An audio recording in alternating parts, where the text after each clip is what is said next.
He's able to see what God has in store, what God is doing. And so we see God using visions to do that. Well, when we get over to the next chapter in the book of Acts, we see visions coming again.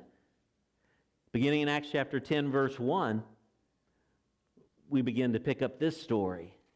It says, "Now at Caesarea there was a man named Cornelius. He was a centurion in what was known as the Italian regiment. He and all his family were devout and God-fearing." Now, understand that. We'll stop there for just a second so you understand. Again, he is not someone who is converted to Judaism, okay? But he is devout, he is God-fearing, he believes in God, he trusts in God. We see this through his actions. But he's not a Jewish person, he is still a Gentile. And again, that becomes the key here in this. He and his family were devout and God-fearing. He gave generously to those in need, and he prayed to God regularly. One day at about 3 p.m, he had a vision. He distinctly saw an angel of God who came to him and said, "Cornelius." Cornelius stared at him in fear. "Well, what is it, Lord?" he asked. The angel answered, said, "Your prayers and gifts to the poor have come up as a memorial offering before God. Now send men to Joppa to bring back a man named Simon who is called Peter. He is staying with Simon the tanner, whose house is by the sea."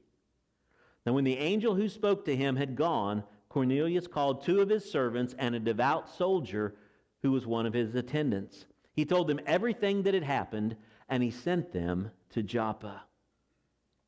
So, again, this is an amazing thing. Up until this point, what we have seen as far as the message of Jesus and the work of God, it has been through and in the lives of the Jewish people.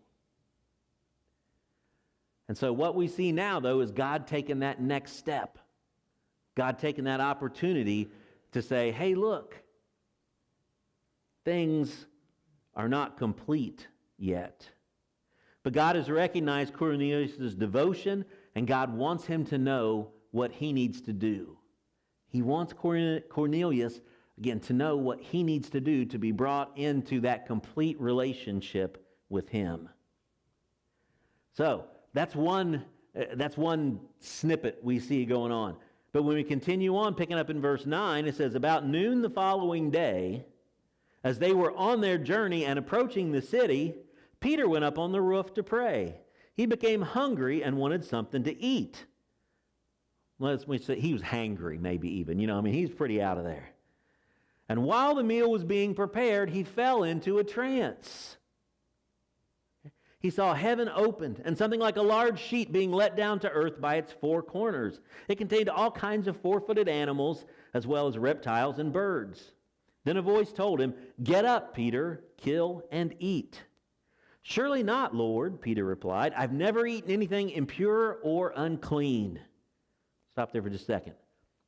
He's talking about, again, the Jewish dietary laws. There are very specific things, they could eat, things they couldn't eat.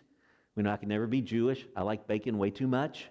Ham's pretty good too. I like that. It's high on the scale. But I can't do without my bacon, Can't do without my bacon. But Peter's saying, look, I've never done it. I've never eaten anything that is impure or unclean.